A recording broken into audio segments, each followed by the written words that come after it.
energi dan lingkungan, kemudian perdagangan. Ada benang merahnya nggak sih, Mbak Roro, antara dua bidang ini?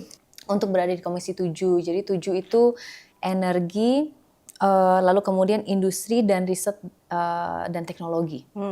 Begitu. Dulu lingkungan juga tergabung di dalamnya, dan kebetulan karena saya juga cukup passionate dalam menciptakan masa depan yang berkelanjutan. Jadi dulu itu konsepnya dimanapun saya berada, saya ingin mendorong masa depan yang berkelanjutan gitu. Jadi misalnya kalau energy, sustainable energy atau green energy.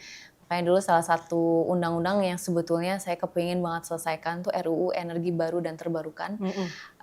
Yang sayangnya tidak sempat goal kemarin. Jadi mudah-mudahan yang ada di parlemen sekarang bisa mengesahkannya.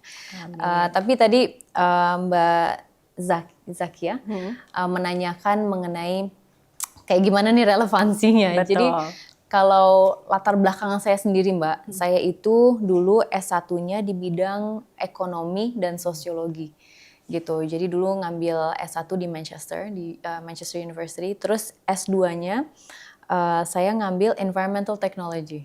Jadi lingkungan, sosial, ekonomi juga, semua itu merupakan bagian dari sustainable growth atau sustainable jadi development. Jadi satu kesatuan lah ya begitu. Menjadi satu kesatuan.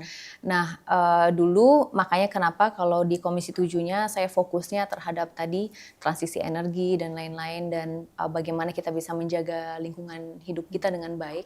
Dan sekarang portfolionya di perdagangan yang tentu menjadi pilar atau backbone dari pertumbuhan ekonomi nasional kita gitu kan.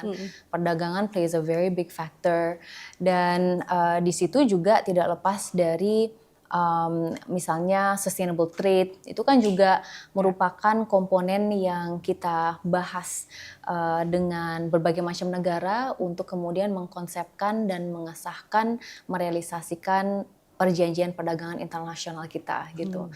Tapi di samping itu saya juga bersyukur sih Mbak dapat portfolio di perdagangan ini, karena banyak sekali yang merupakan program-program prioritas yang menurut saya sangat besar kontribusinya terhadap pertumbuhan ekonomi. Jadi misalnya dengan Pak Menteri, Pak Budi Santoso ya, kita punya 3 target. Jadi yang pertama bagaimana mengamankan pasar dalam negeri. Terus yang kedua adalah bagaimana kita bisa memperluas pasar luar negeri kita.